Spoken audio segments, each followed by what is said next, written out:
Hey everyone, welcome back to Shop Life. In this video I'm going to show you how to remove your automatic transmission out of your E46. I've got a similar video on an E60 as well as a clutch job that I did on an E46 that also shows how to remove the manual transmission off of there, but this one is just going to be for the automatic. Main reason we're doing that is we're doing a 5-speed swap into here.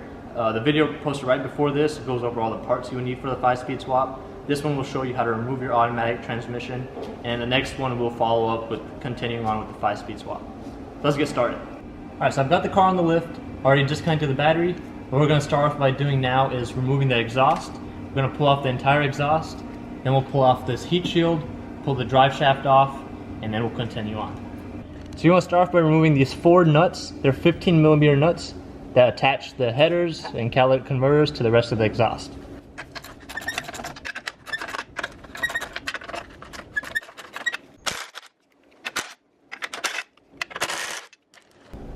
Now we're going to go ahead and disconnect this plate right here. It's held in with 4 13mm bolts. There's 2 plates. One has the mounts for the exhaust. We're going to leave that one alone for now until we get the exhaust supported. We're going to remove this plate first. Now we've got 2 exhaust mounts. They're held in with 13mm nuts. One on this side and one on this side.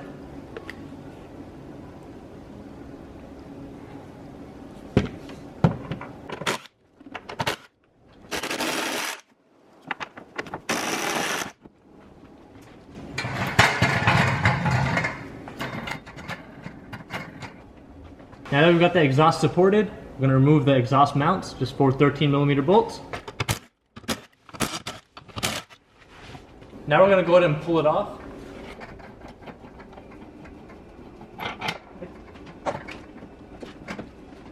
Now we can pull off this heat shield. It's held in with 4 10mm bolts.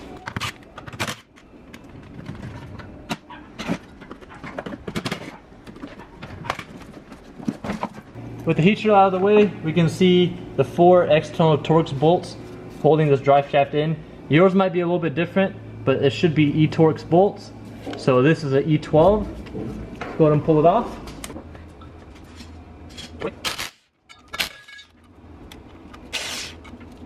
We're going to go ahead and disconnect this gear selector. That way we can put the car in neutral from down here.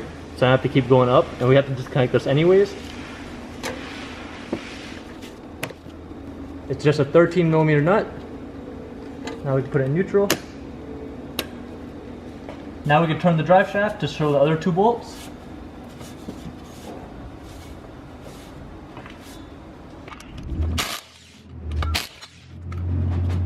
Now, since we have the 4 E-Torx bolts removed, we're going to remove the 3 bolts holding this drive shaft to the flex joint. Just 18mm bolt, and you have to hold the back of the nut with the 18mm open-ended wrench.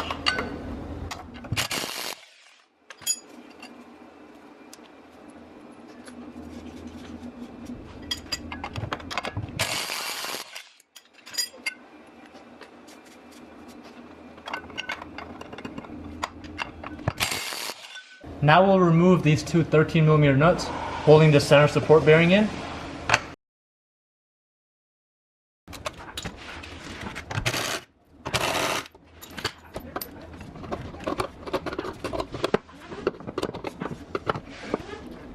Once you have the drive shaft removed, the next step before we can pull the transmission off is to drain the transmission fluid. On this one, the drain bolt is a hex 6.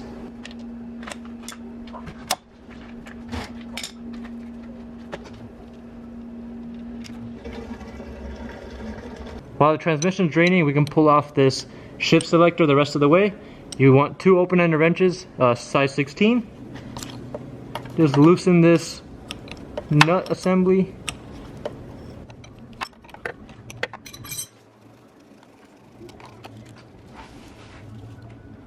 Go ahead and put the drain bolt back on. Now we'll support this transmission so that we can remove the transmission mount. Let's pull off this cover and this metal reinforcement plate as well.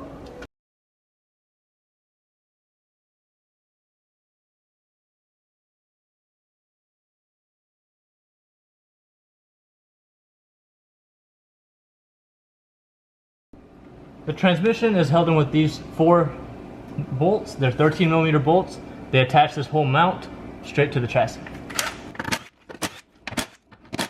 Once the bolts are out, we can go ahead and start lowering the whole transmission down. It will tilt the engine up and bring the transmission down. That'll give us access to all of the bolts on the top of the bell housing.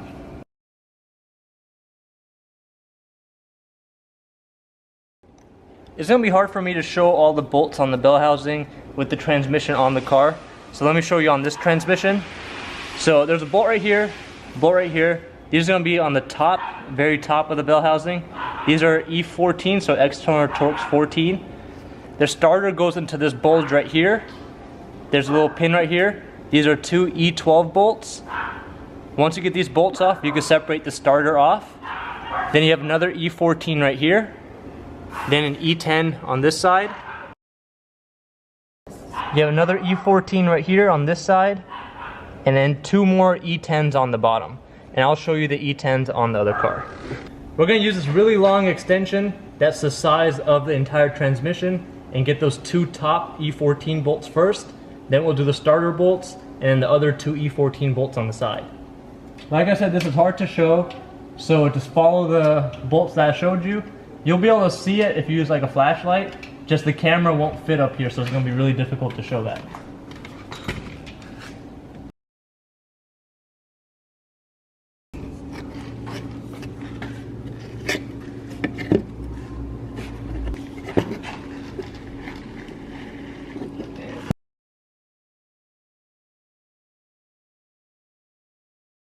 Alright, so we have all the bolts on the top of the bell housing and on the sides. The starters also, the bolts for the starter are also removed. Those were E12s, the rest were E14s. Only thing left now are the three E10s. One right here, and one on the side up here. Then we also have to remove the transmission cooler lines. We'll just remove it from right here on the transmission itself. And once the transmission's off, then we'll go ahead and just pull them all the way out, so we're not going to need those anymore. If you're just doing an automatic transmission to automatic transmission, then you can just unhook it right there and just let it be, replace the O-rings, put the new transmission in, and put them back on. But we're doing a 5-speed swap, so we're just going to go ahead and pull all those off. But for right now, what we're going to do now is we're going to take off the 3 bolts that hold the torque converter to the flex plate. Alright, so what you want to do is pull off this rubber grommet. This will give you access to all the bolts. We're also going to have to remove this 10mm bolt on this left side of my finger, where this little shim and dust shield attaches to the transmission.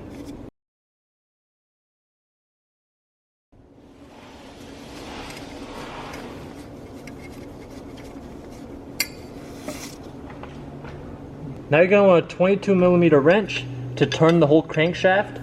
While you're turning it, you want to look through this hole where that rubber grommet was, and wait, keep turning until you see a 17mm bolt.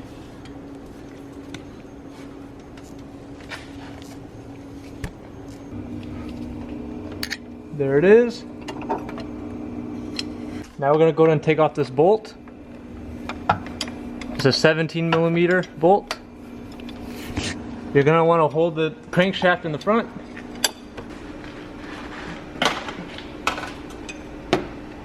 Once you have that initial turn completed to loosen it, then it should be just hand tight and you can just pull it off easily without having to hold the crankshaft. This is the bolt that goes from the flex plate through to the torque converter. So there's a total of 3 bolts, so you're going to do this process 3 times.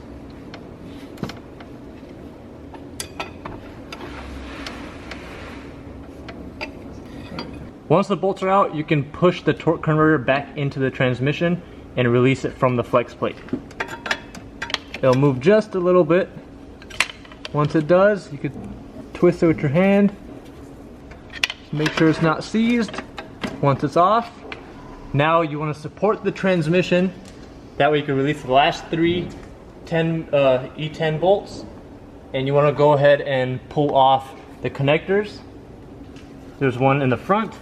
They just twist off.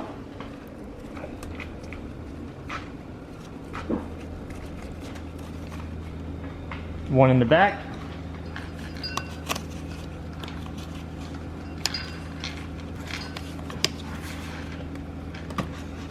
Try to take off the metal clips that are holding these connectors onto the transmission. These clips right here. Just unclip them and that'll make it easier to pull the transmission off afterwards. Final thing is to release the transmission fluid cooler line. Just one 13mm bolt. Be prepared to catch some fluid.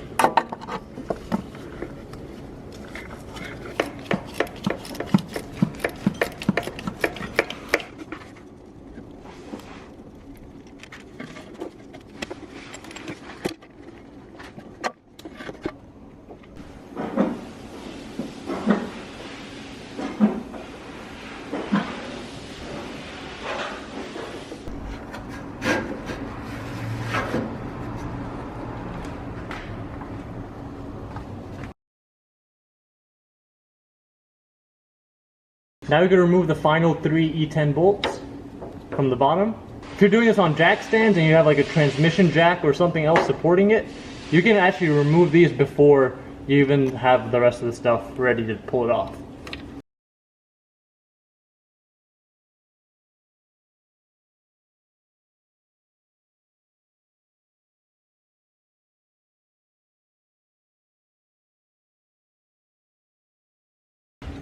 Now just use a pry bar and pry it off.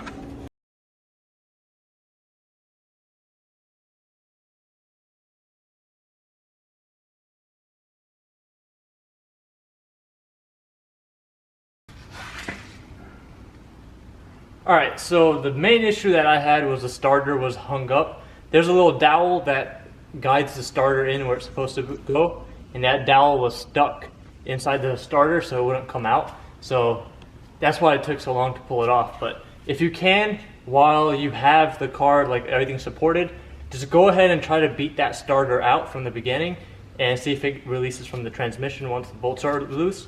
And as long as that happens, then you should be pretty smooth to take it off. But we're finally off. Let me go ahead and pull it out and then we'll jack the car up. Alright, so that's it for this DIY. If you guys have any questions, feel free to leave a comment down below. You saw how we removed pretty much everything off of here. This is, like I said earlier, part of a 5-speed swap. Stay tuned for more videos where I'm going to start putting the new transmission in, as well as do the pedal box and all the wiring and coding and all that stuff. So thanks for watching.